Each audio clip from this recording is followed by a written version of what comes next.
That'd be hilarious. All right, let me just refresh, make sure that we're streaming. Awesome, awesome. All right. So this is a pretty big moment. This is the first time we have our Yeah. first new show here, The Vault, Oh, with the special vaults. guest. Lovely. You know what the vaults reminds me of? I used to play fanatically this game Fallout game, Fallout 3, Okay. first Dude, I person love shooting. Fallout 3. Yeah? I love the soundtrack for Fallout 3. Yeah, me too. I was hooked by the soundtrack, 60s music, right? Mm-hmm. And Yep. then within there's a fictional company that makes doomsday bunkers called Vault Tech. Oh. Yeah, the Vault. We should use The the Vault. Pip Boy. Oh yeah, we should use the people. That's a. We should use I'm gonna the do it. whole artistic visual thing for the series. The Vault Tech. I'm gonna put it in Chat GPT and see what it does. Oh yeah, I was gonna do that yesterday, but yeah, it's gonna be great. It will be our thumbnail. We will put the dragon, we'll put the loam in the Yeah, Vault Tech, in the and give it a vaults. Pip Boy and some new gun. Perfect. That'd be awesome. That'd be awesome. But yeah, dude, this is the first time we have this new show. Previously, I've hosted two different shows for Babylon. The first one was Scaling Bitcoin Sessions, and then we had Bitcoin Renaissance. And so it just felt like it was time to start a new show called The Vault. You know, we're doing BTC Yep. Vault, BTC Trustless Vaults, right? So Yep. I think it's time. So these will be hosted. Hopefully, Jinx, you're down to host with me all the time. You know, like I'd love to. I think you might be even a better host than me. So, Oh no. No one can reach your level, Eric. I'm a student here today, learning how to do this actually properly. Yeah, I know you're bluffing. You were telling me how to use Riverside before we even started. I'm trying to set myself in uh, character here by saying that. I don't want to gotcha. steal your thunder here. It's working. Um, It's working. But okay. so the cool thing that we're going to be doing, Jinx, here with the Vault is we're going to be looking at stories behind the people that here are here at Babylon, just the people building it, what drives us, what's going to be shaping these next chapters of Bitcoin and decentralized finance. So, as I mentioned, you are our first guest, and you're welcome to come on whenever you want. Definitely always happy to have you here with us. So, Thank you. I picked you personally just because I really like you for some reason. Like you've always been really interesting to me, and I was like, I would love to get to talk to Jinx and just know more about him. So, I made this whole show up just to be able to talk to you. Very nice. Very nice. Whatever we talk about, it doesn't leave this vault. Okay. Um, That's if right. it gets out, anything bad gets out. If the legal team is hearing this, call the police. Whichever country you're in, call the police. Mayday, Mayday, yeah. Yeah. Cool. Yeah. What do you want to know about me? So how long have you been at Babylon? Oh, Um, it's been a year and a month and 2 months. I think at a year I got a I looked at notification on LinkedIn. my It said a year and 4 months. year and 4 months. Ah, I'm downplaying this again. Yeah, man. Don't cut yourself Downplaying my short. experience. Yeah, I like to I like to lower people's expectations so they get wild later. So I just wowed you. Yeah. So Yeah. 1 year and 4 months. Yeah. Did I exaggerate this on LinkedIn? Now I think I lied on LinkedIn. LinkedIn does like it likes to kind of like Round up. instead of rounds up instead of rounding down. So which I Right. think is because it looks better. So maybe it has been only a year and 2 months, but it's rounded the first month and this last month so far. It's close enough to November. Let's say November. Yeah. So I got a notification on Slack. It's like a tag on. It's like a status on my Slack account, saying that it's my 1 year anniversary at Babylon Labs, and I cannot remove it. It was there for Oh, like really? 2 weeks, I think. So Dang. everyone suddenly says, "Congratulations on your anniversary." I was like, "Did I miss my wedding anniversary again?" Oh no, again, not again. But it was actually my 1 year anniversary at Babylon Labs. Yes, it's been a year. It's been a year. Great. How has that year felt? Has it felt like many years, or has it felt like time has flown by? It felt like 1 year and 2 months for some reason, not 1 year and 4 months. But it's been good. Yeah, it's been solid 1 year.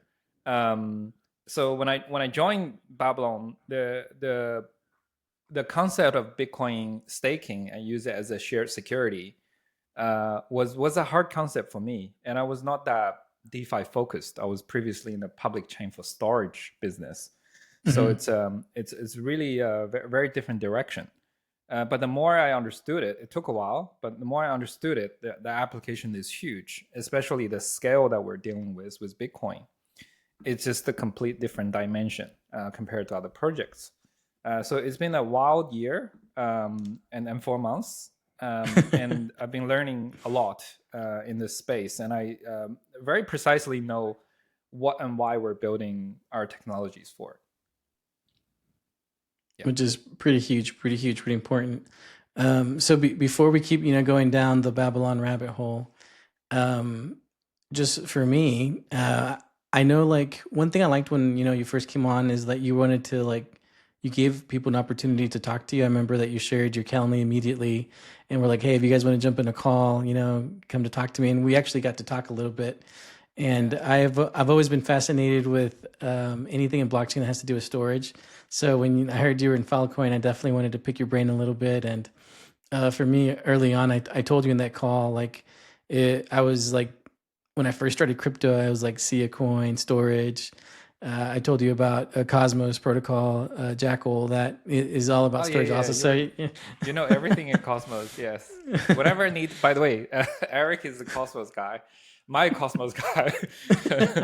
If I need to know any kind, if I need to meet any teams, he's a ultimate BD channel for me. Yeah. I yeah, was very surprised by your connection. Yeah. yeah, that's always been, I think, one of the perks about me since I've been in the Cosmos for so long is just being able to connect people. But like I saw that you did that. Like you were definitely working at Filecoin. But my question to you is, how did you first get pulled towards blockchain? Because that's Ah, not what yeah. you first started doing it. Like what was it that kind of called to you and drew you into the space? Oh, we're going that far back. How long do we have? Yeah. Yeah, tell us about your first years being a child, a toddler, and Yeah. Yeah, so I did it for environmental issues earlier. My no first way. experience was my Malaysian friend who is also working with me in a accounting software company. His name is Sean. He says, "Oh, Jenks, get on Ethereum mining because this thing you can get your ROI back in 5 months, no matter how many GPUs you bought." And I was like, "GPUs? I'm a geek. I should. It's about time for me to justify buying expensive GPUs." Yeah. And it was during COVID, so everyone's at home, very bored. So I was like, oh yeah, let me get on this Ethereum mining business, and I did some calculation. I saw his mining income, so I was like, I can do this. Yeah, just setting up computers, right? So I can do that. I used to love this kind of stuff. So I bought the I think 3070s, 1370s, the 3080s at a ridiculous price, but the price kept going up because of the chip shortage. Yeah. So at the end, I ended up investing 120,000 Australian dollars in GPU. I had a couple of machines around to hook them up, and I bought some special kind of a board to use PCI and use one computer to drive like 4 cards. So at the end, I have eight 3080s. I'm still using one of them here, and I Oh sold wow. the rest of them. I got scammed one, so someone just Oh scammed me no. online saying they want to buy it at a really good price. So anyways, that guy is in jail probably. Yeah, I got a call from Hopefully. the police just a couple of years ago, and they said Oh we no cracked the way. case, but you're never getting your money back or your GPU back, by the way. But I'm glad That's I'm crazy. glad that they called me. So that was my first experience. So Ethereum Classic mining, yeah, ETC. Yeah. I was in Melbourne winter. Melbourne winter gets somewhat cold, so it's unbearable. And the with 8 GPUs, I managed to turn that into a leg warmer, pretty No way. noisy one. I have to put on Yeah. like a noise cancellation when I work, but it was really warm, and I got my investment back very soon, and I started making some profit, and also I sold all of the GPUs, so it was good money. But that was my first experience in Web3. Oh, so anyone can run a banking infrastructure, a piece of banking infrastructure, and get paid fairly if you join a pool. And it runs by probability, literally like mining. You might not look at anything, you might get something. Yeah. But if you join the pool, they kind of turn they kind of fairly distribute the thing for you. It's truly POS, right? Sorry, POW. It's proof of work. So it was like, okay, I'll use the Ethereum to buy some tokens. And why do some of the tokens just vanish, go to zero, and some of them make me some money? So that was my experience in trading. But my real kind of work experience related to Web3 is when I was working for Linktree. And you know this, I was in Linktree for Yeah, I remember that. 8 months. That's awesome. We still use Linktree. Yeah, I think it's pretty good.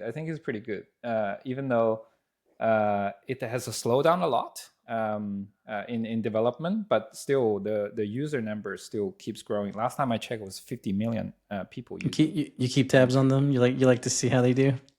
Yeah, I like to see how they do. Yeah, follow their layoff news. And so their latest layoff news was we're laying off like 70 people, but we're acquiring another company. Oh, that's pretty interesting. News. That was very interesting. But it's still hanging there. Still talk to some people there. But Linktree, there was one feature that I was responsible for, and I used the external agency to do that, which was OpenSea integration. So on Linktree these days, I think the feature is still there. You can flash your OpenSea NFTs on your Linktree profile. Yeah, I can show you. Yes, everyone. Yeah, I can show you. Yeah, you share the screen. You know how to do all this stuff. Still a Babylon stream. Let me share my screen, and I'll just get rid of all the other stuff I have. Yes, this is my Linktree. So you understand me if you get on my Linktree. Yeah. What I do, the other podcasts that I was invited to, apart from the Vault, and my socials, and then my contacts, because I'm a Web3 person. And over here, you can see my NFTs. This is integrated with Bling NFTs API. That's pretty cool. I didn't even know they had this. That's crazy. Yeah. You will have to be logged in. You have to authorize yourself, and then it scans your wallet address for all of this. So these are the NFTs. That's the ENS. So you can check how rich I am. The thing is with this, you can also have an NFT as your profile background that is validated through on Ethereum. So if your NFT is on Ethereum, it pulls IPFS image there, and then it gives you a little Ethereum icon there to show this is an NFT. You own this NFT. This is Linktree owner, and you can also do the same for your profile. That was a feature. That was my first experience with Web3, and at the time I was like, I was asking my BD person. He's one of the best BDs I've ever met. And then he says, Web3 is this version of internet that is completely decentralized. No one owns it. It just runs by itself, and it's very not controlled by a single entity. So I was very confused at the time. But nonetheless, I did this. And after this, I was approached by Filecoin Foundation. And Filecoin Foundation, so at the time, I thought I was working for Protocol Labs. But it was a Filecoin Foundation. But nonetheless, all the people that I work with are in Protocol Labs. Filecoin Foundation was pretty much just the payroll for a while. So Protocol Lab did some really, really good stuff, like IPFS protocol, which is decentralized version of HTTP, and libp2p, which is decentralized version, a network protocol that runs on top of all the different network layers. So you can run libp2p on TCP/IP, and you can achieve something like browser-to-browser communication without a third party. So your browser application is able to find another browser application on another computer, no matter how complicated the network setup is. The idea is to get rid of middlemen there running the internet. So that was great. So I spent about 3 years' time being the developer advocate. Downplaying, it's actually 3.5 years.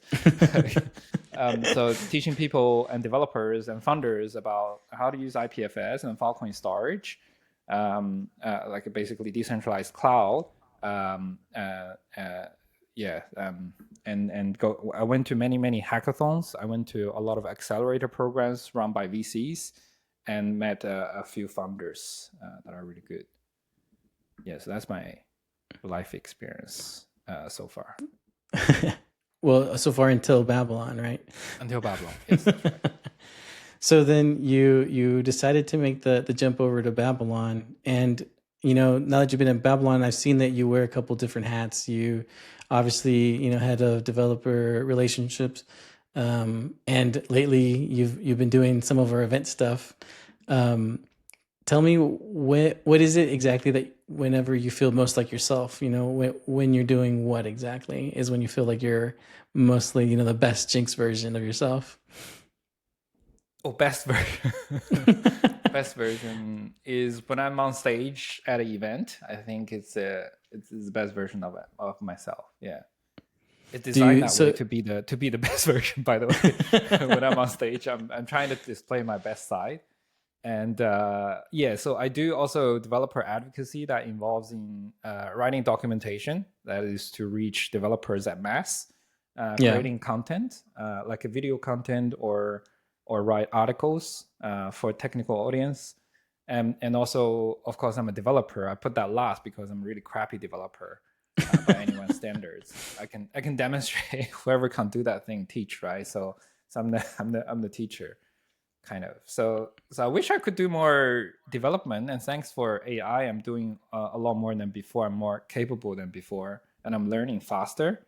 But to be honest, yeah, well, it's not my it doesn't take most of my time, therefore I'm not best at that trait. Yeah. So if I were to classify myself, I'm a community focused, event focused, and a developer advocate, strong at marketing the technical products. That's how I will put myself. Yeah, and you're like pretty amazing at it. I would say, just to let those others out there, like you're really good at what you do. Like I said, I've always liked you a lot. You very personable. I definitely Keep, believe keep you that going, you're Eric. Don't stop. Keep going. you're definitely the best when you're on stage. Like you're easy to talk to, and you just make things interesting. Even when you were talking about some stuff right now that was going over my head because I'm completely non-technical, you still make it interesting and Oh, understandable. you're So technical. You're dangerous enough. Yeah, in the technical space. Cool. that Yep. so let's kind of we talked a little bit about how you got here. Let's talk a little bit about very surface level on Babylon. If there's anyone new here tuning in to Babylon, how would you describe what we're building? Okay. A while ago, I heard a really good version of it, and I will steal that, which is comparing Bitcoin to your bank. Because my challenge is sometimes when I run into Web2 people or just normal people, I call them civilians. They will ask me, why blockchain, why crypto at all? Is it a scam? So I have to answer very in a very kind of quickly, but also because more than a few sentences, people lose their interest, like what I'm Yeah. doing right now. So my quick way to explain this, right, is to like, do you know what it is that you're holding in your bank right now? Like if you know it, then let me use that analogy. So if you put your money in your bank, you get some kind of interest if it is a term deposit, right? Yeah. So Babylon technology enables you to do that, but completely on Bitcoin chain natively without leaving it. So we literally turn your wallet into a self-custodial bank to allow you to lock your Bitcoin, meaning term deposit, and use it for something else. We have our staking product, which is share security. You can lock your Bitcoin up, stake your Bitcoin, and provide security for other chains. And in turns, you earn the validator income or part of it as your reward. Now with Bitcoin trustless vault, we're able to power lending protocols or stable coins, for example, to get a loan out of it, get some asset out of it. So yeah, that's what we're doing. We're creating financial primitives on Bitcoin, just like your bank already does. Awesome. And you kind of answered my next question, which was going to be Right. like, what's the focus of what Babylon's doing right now? But you mentioned it. It's those trustless BTC vaults. Yeah, the vault. Yeah, And that's why we do this podcast. Yeah, the vault. yeah, that's right. That's right. But I guess I wanted to give people listening just a little bit of a history. When I first joined Babylon, I'm going to throw a little bit, I'm gonna throw my weight around a little bit here. I joined Ah, before nice. Yeah. Jinx did, and whenever I joined, we weren't even. I didn't even like staking wasn't even something that was being mentioned publicly. When I joined, it was still time stamping, and then Ah, Bitcoin yes. Time staking. saving protocol. It Yeah. yeah, when Bitcoin staking is built on top of that, and I feel that. we can kind of say the same thing about the BTC trustless vaults. Again, it kind of built the same technology, similar technology at least, of the locking mechanism of Bitcoin. So I know that that's going to be the big focus of the team going forward. Like for you, how big do you see this being for a native Bitcoin holder? From what I heard from the team, it's going to be huge, especially from Fisher. Yeah. Yeah. Um, but it is true that a lot of people, I mean, the share security product is great, and stake Bitcoin is very useful. However, in this economy, I think a lot of people wants and is after liquidity, and Yeah. they would like to see their kind of asset being used, because most of the world's assets are not being utilized right now. People are uncertain about their futures, to be honest, in the financial world, because political stuff is very hard these days. So I think the potential for this is bigger. Is very big. Yeah. Just on the pivoting part, like, so time stamping and staking, and now the vault. Yeah. I think so. The more I think about that, and talking about working at Babylon Labs, I think what we do is okay. Like, it doesn't really matter to us. We can pivot to a different direction again next year. But what I think is very important these days, especially when AI is taking over and doing a lot of work for us, is being with the right person, right people, or the right team. So with Yeah. Babylon Labs, I feel like I'm getting that. So no matter which direction we're pivoting to, it's with the right people around, we can do anything. Yeah. So it's going to Yeah, be no, fun. I definitely want to echo that. Like anytime that David or Fisher talk, I'm like, yes, exactly. I completely understand what you're talking about, and I agree. I'm going to be just as excited as you are about it. Nice. That definitely justifies our pay rise, right? Oh man. So I want to kind of mention something that was going on today, since we talked about what the team is focusing on, these days. I know that we were seeing that David was talking about an experiment today. I know that Babylon's Oh, yeah, main yeah. Twitter account is gonna talk about it, I think tomorrow morning for me, later in the day for you, I think. Um, Oh, so in I a stream. no, it's just gonna be like a tweet or something. He did some live tweets about it if you wanna It's here. showcase him up there. Oh, you see him right there? Okay. Yeah, Yeah, today's so mainnet experiment demonstrated the first time feasibility of trustless BTC backed lending of ETH. There we go. And he's got an earlier tweet like this. Yeah, first I think 9,000 satoshis yeah, that was 9,000 for satoshis. one USDC in mainnet. Yeah, exciting stuff. Yeah, with Morphle. Yeah, that was very cool. So for me, who's non-technical, I was just curious to you, who's a little bit more technical than me. What was your take from the experiment? And yeah, Oh, maybe you can help those of us who aren't as technical just kind this of look just at what he's happened. saying. So I had like 3 hours ago, so I had no time No to pressure, delve no into pressure. this. Yeah. So my take is my very technical take with this is it works. That's it. Sorry, I don't know Success, much more about it. great success. Great success, yeah, yeah, it works, So listeners. So I know that we'll be talking about it, like I told you, in my morning, later on in your evening today, just kind of like recapping what happened with the experiment and why it matters and all that good stuff. So for those listening, be on the lookout just to hear more and learn more about what that experiment meant. Yeah, definitely tune in. Yeah, I'll catch up on my knowledge about this experiment too. So, we mentioned also that you are now, kind of leading our events. So if anyone's out there and they want to get Babylon involved in some events, Jenks is your guy to reach out to make things happen. But what is the next thing that Babylon's going to be at? Maybe you can talk a little bit about, what's next in the event roadmap for us.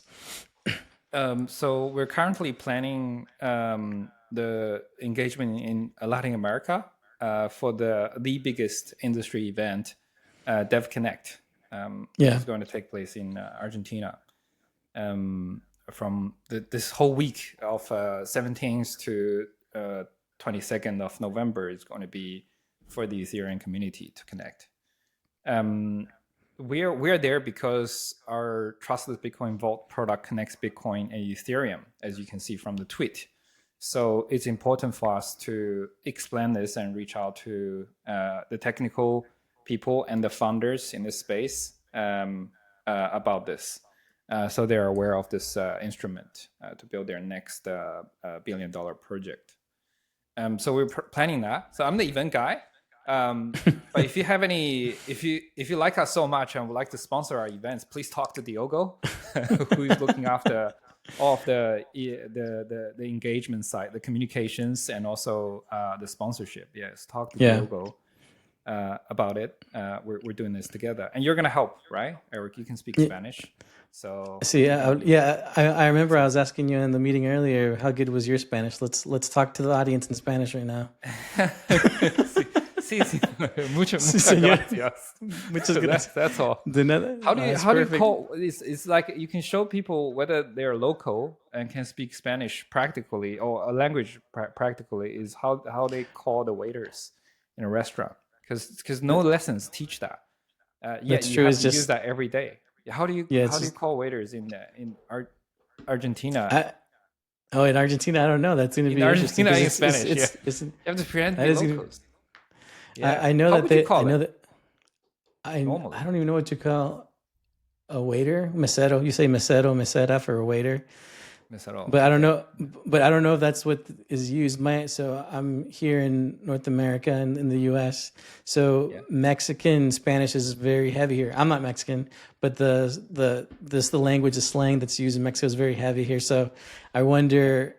Like I went on a trip to South America maybe like 8 years ago, and I remember like just hearing different words that meant completely different things, and they're in Spanish.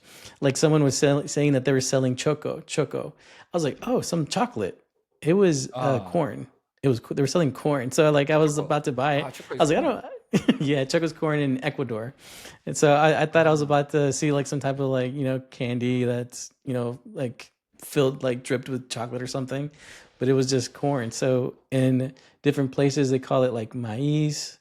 They call it. I'm trying to think of another way the name for corn or for waiters. Oh, for corn. For waiters, all I know is meseta. Yeah. For waiters, all I know is meseto or meseta, depending if it's a guy or a girl. So it's going to be interesting. Which one is the guy? Oh, words that end in O are guy. Meseto. Words in A are meseto. Yeah, meseto. Meseto, choco. Muchas gracias. There you go. You have a plate of corn on your table.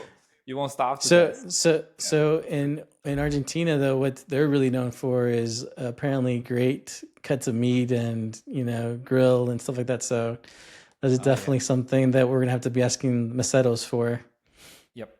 Cool.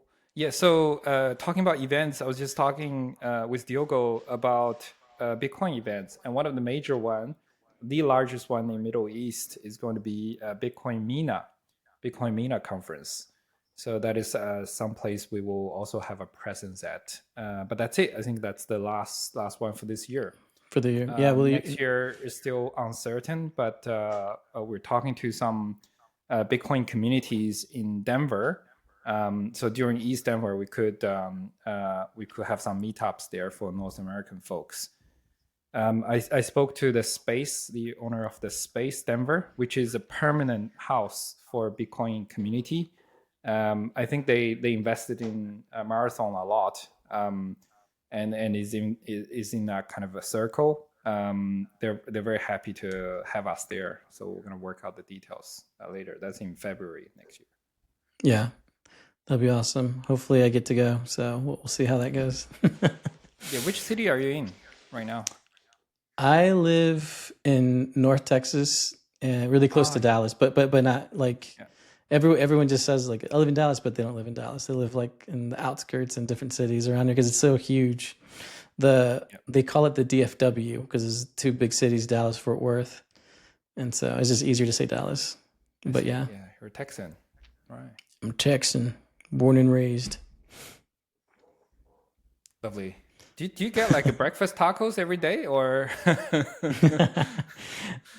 Maybe if I would have been like just American yeah, maybe that's what I'd be having. But Right. my parents are from El Salvador, so my breakfast looks very Salvadoran, like fried Ah. plantains, eggs, avocado, beans, tortillas. Very, very Salvadoran breakfasts over here. That's what I'm used to. Speaking of Salvador, is one of the biggest Bitcoin holder. Their government is one of the biggest I Bitcoin know. holders in the I, world. I'm, I'm I'm wondering when Babylon till Salvador. There is an organization called Funder X. They did a residency program for Bitcoin related projects together with Starknet Foundation. They ran a accelerator program for 2 weeks in El Salvador. It looked very good. We didn't participate, but it looked very good. We're trying to find out what their next steps are and whether we can get involved as well. Yeah, We'll I see.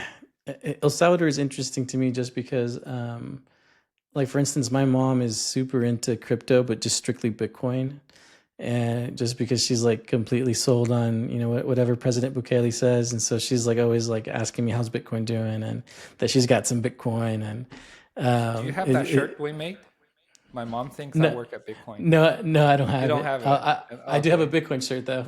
Yeah. There's a shirt that we made in Babylon text, a font typeface, and on the Yeah, back is our mascot, the long, long and then long. at the front it says, "My mom thinks I work at Bitcoin." I We make remember a that lot was of like a those shirts. popular.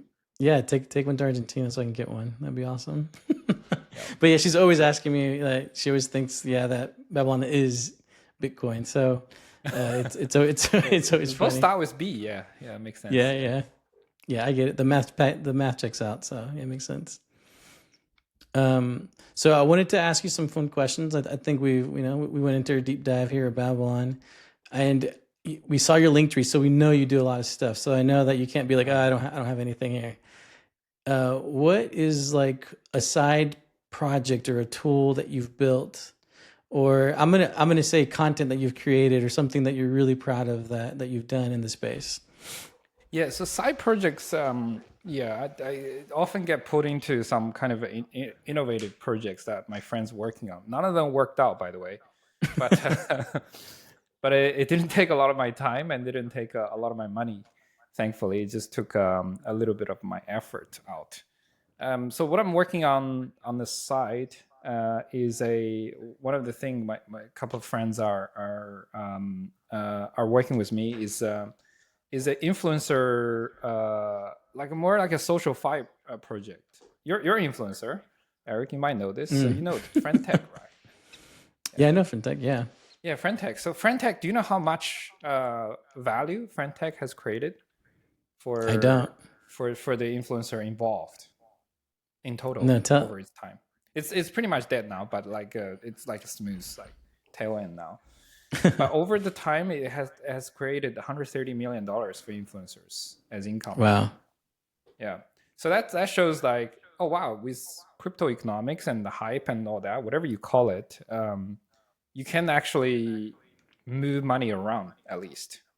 Yeah. So an experiment that we're working on is whether we can move a smaller influencers or nano influencers money that they're going to earn in the future to the first couple of years and give it to them and see if they can continue with this business. So the reason why I'm interested in this project is when I was at Linktree, we did a lot of research on influencers. On Linktree, there's an influencer report every year. So they commission a consulting company, they interview a lot of influencers.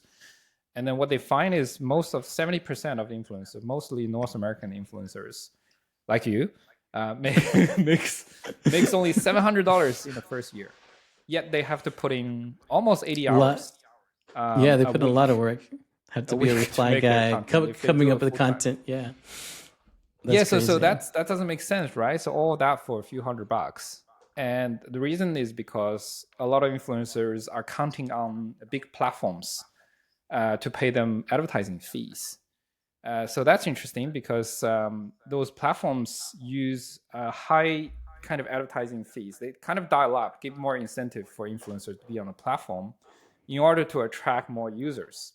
So influencers make good content, content attracts more social media users, and when they reach their goals, they reduce their payment to the influencers on the platform level, much like Yeah. Uber right now. Mm. Yeah, so I every time I go to US, the Uber driver keeps talking a lot. Even when I put on the comfort option on, like the quiet mode on, they still talk to me.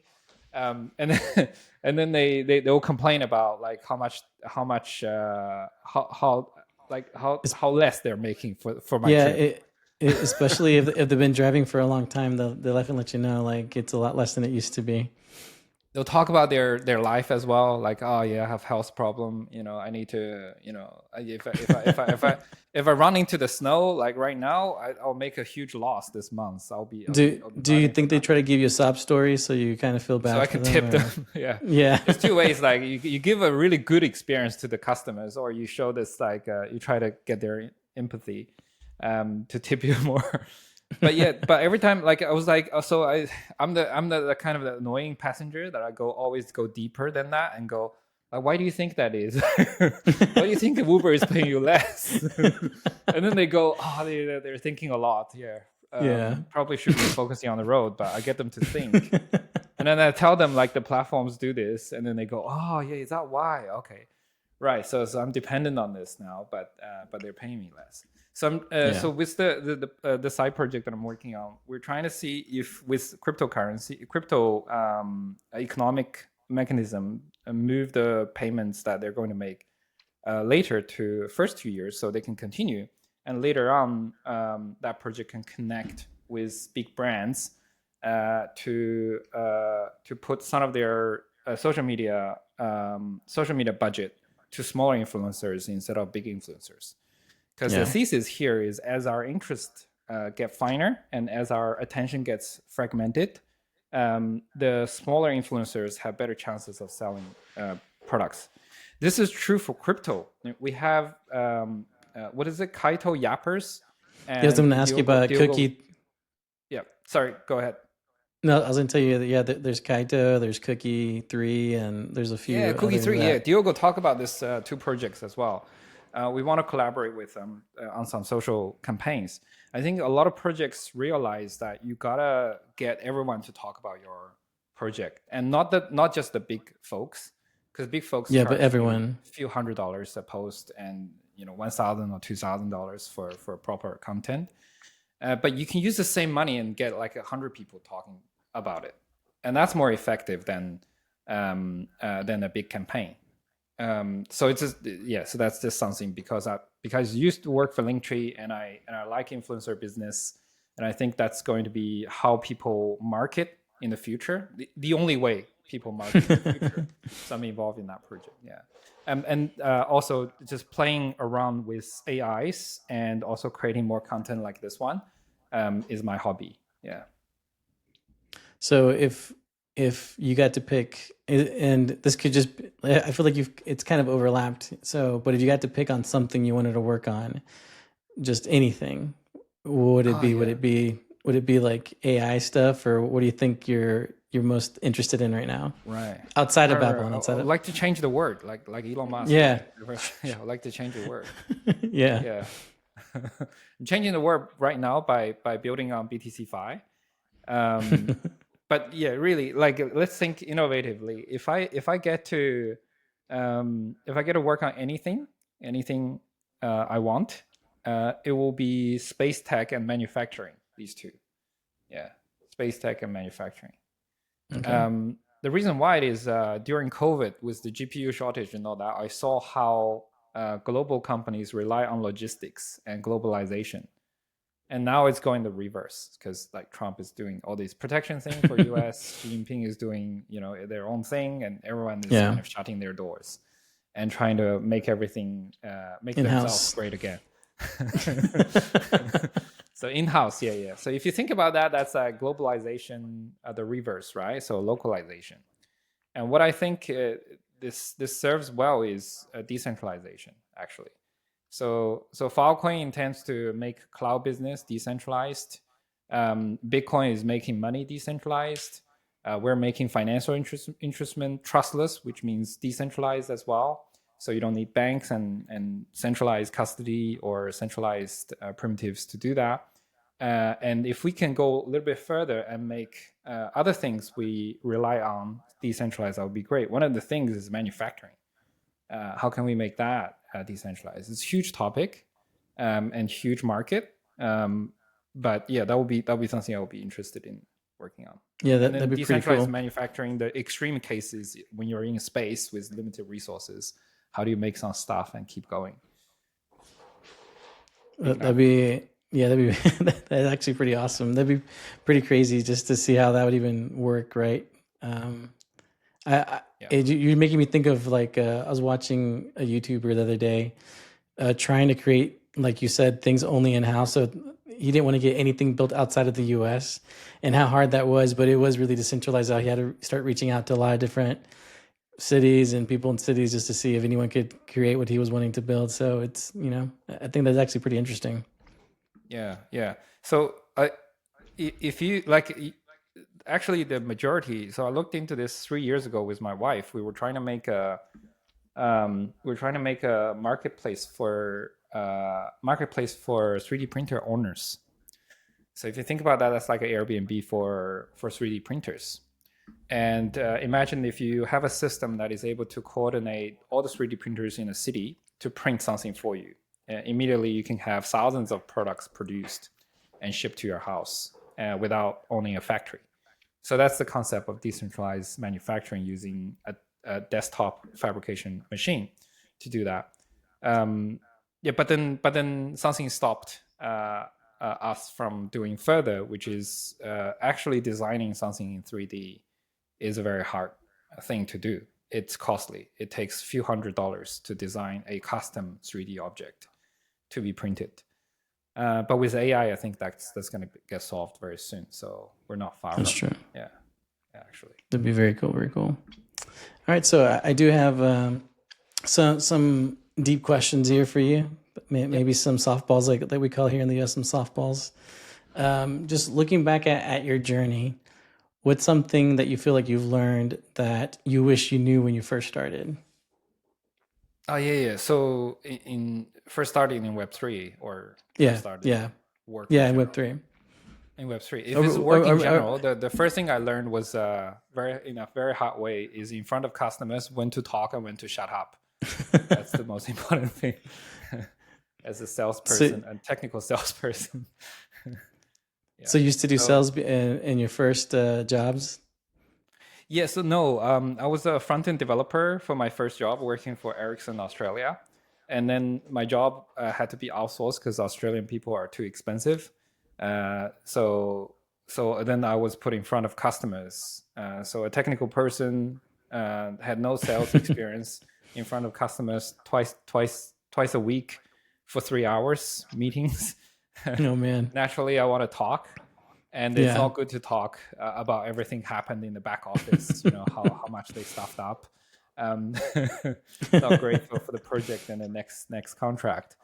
So I learned when to shut up. So what I wish I knew in Web3 is do your proper research of a project, but apply like basic economic principles or business sense to it, and ask those questions to people. Initially, I find some people annoying when I first started in Web3. Like, why do you worry about traditional things like revenue model? How do you make money and all this? We're in a different project. We're working on future problems. We run crypto economics. It just works out. We don't have to worry about that. But in reality, everything still has to work out, right? So that's why I think Babylon has brought me to a very sensible place where we question the direction that we're going. We're picking up information from the market, and we're pivoting and adjusting at the same time to see if it makes today's sense, right? So if security was one of the focus, but if people are not that worried about security, then we should work on liquidity products. So that's something I wish I knew earlier. For previous projects. Where did the money come from? How do you make money? Why do people use it? What are the top 3 users use it for? Those are very easy answer to be answered. If they can't answer that, find the next person who can. You can't often read those things from documentation or marketing materials. But when you're out there at conferences, don't waste your time and just talk about the roadmap and all that. But really do ask the current state of the project, like that. Yeah. It's really interesting you're saying that, because even like in some of the internal meetings that we have, I always think you ask great questions maybe that everyone wanted to ask, or questions that we hadn't even thought to ask. So you do a good job of thinking of questions. So I will give you that. Thank you so much. I'm building you up here, man. I don't like this. I hate it. Gotta be to the moon by the end of this. Yeah. Yeah. So it's actually, thank you so much for that feedback. Yeah. It's intentionally skill that I worked on. So from about 2 years ago, I realized I lack analytical questioning abilities. So I went through some courses and then started talking to some folks who can ask sharp questions, good to the point questions. And I learned their ways of thinking. So it's important because I was borrowed by Protocol Labs Ventures for about 6 months to do technical due diligence. So that means like before Protocol Labs invest in any project, I need to go and ask the funders all the different difficult technical questions and find out whether this piece of technology has a future, or whether they have indeed built a moat around it, so it can be a successful project. So during that time, I realized the questions that I ask is too superficial, because when I check with the investment committee, they go, "Did you learn about this? Did you learn about that?" Oh, so asking questions has some skills, and then some techniques you can learn from. So I went through some training for that. And what I wanted to point out is now with prevalence of large language models and AI agents doing a lot of things, it's particularly important to ask the right question. And previously it was about whether you have answers for things. Now I think it's very important to ask the right questions, because the output that you get is very different when you're asking the right question. Yeah, no, that's definitely very true, because if you don't know how to say it the right way, you're not going to get the result that you're looking for with AI. So that's a great point. And to me, it's just kind of cool to see that this is something that you've actually worked on, because from afar, I was noticing it. Like, I was like, man, Jenks really does, hit it out of the park each time. So it's cool to know that it's not something that came naturally to you, but that you've, worked hard at. So I think that's really cool. I can give you private lessons, but definitely. Appreciate it. So one last question about Babylon. Let's, we always hear like, where do you see yourself in 5 years or 10 years, blah, blah, blah. But let's just do 1 year from now. What do you hope people are saying about Babylon in a year from now? Yeah. So now, when we run events, when we go to conferences, a lot of people ask me what I do, and I always only tell them when they ask me what I do. So I always talk about their project first. And when they ask me what I do, I say Babylon, and they go, "Oh, remind me what Babylon does again." So I have to explain what I explained earlier and all this. So they get it. They go, "Oh yeah, good. Maybe we can do this. Maybe we can do that together." So a year from now, we should be so successful in marketing, so people don't need to ask questions like that and go, "Oh yeah, Babylon, I know that. Yeah, in Bitcoin space, you guys do Bitcoin vaults. Yeah, and I'm a big fan of your Vault podcast. I hope people will say this." That'd be awesome. No, I definitely agree with that. It would make our lives a lot easier. People, already knew what Babylon did. So yeah, that's a good goal. Yeah, great. So I want to kind of leave the audience with ways to know where to reach you. I know that you have a podcast. Maybe they want to be guests in your podcast, or they want to they really liked your personality now. They like you as a person, and they want to be able to hang out with you more and see what you're up to. So in what different ways can they reach out to you, depending on what they want? The best way, so this is what you can scan QR codes here. Look at that. Very good. So the best way to reach out to me are these ways. So DM me directly. Yeah, if I don't like you, I'll not reply. But but just DM me and check out my link tree for the latest. But the better way to reach out to me is talk to my manager. His name is Eric. He works for Babylon Labs. Must be a new Eric. He will hook me up for my next gig. Yeah. I'm gonna take a cut. yeah. My agent, my manager. Yeah. So here it is. That's awesome. So Linktree, you can change these buttons around quite quickly, and you can within one click you can direct your URL to, like, for example, a site or booking link. For me, it's a lot of meetings with a lot of people. So book a meeting is very useful. You can change that dynamically. Yeah. I feel like if we clip like 3 different segments, we could do a commercial for Linktree, we can do a commercial for Filecoin, and then one for Babylon. Let's cut it out so we can ask Linktree for some sponsorship. There we go. Yeah, I know Alex is a big Web3 guy. Yeah, the founder of that's perfect. Yeah. That's perfect. Well, Jenks, I'm all out of questions. This has been a blast, dude. I hope we get to do it again. Is there any closing thoughts you want to leave the audience with, or any funny joke, or something, Buy Bitcoin. That's it. Yeah. It's not a financial advice. It's not tailored for your specific scenarios. Please seek professional help if you need financial advice. I need to say this in Australia. Yeah. I think anywhere you'd have to be saying that. So I hope legal doesn't start freaking out on you. I've never met Jenks before. Yeah. Our legal team is the best. Yeah, in the business. There. Well, I guess this is a good time to close off the show. Again, thanks, Jenks, again for giving us some of your time here. I look forward to doing a few more of these with you in the future. Looking forward to that too. Thank you, Eric. Bye, everyone.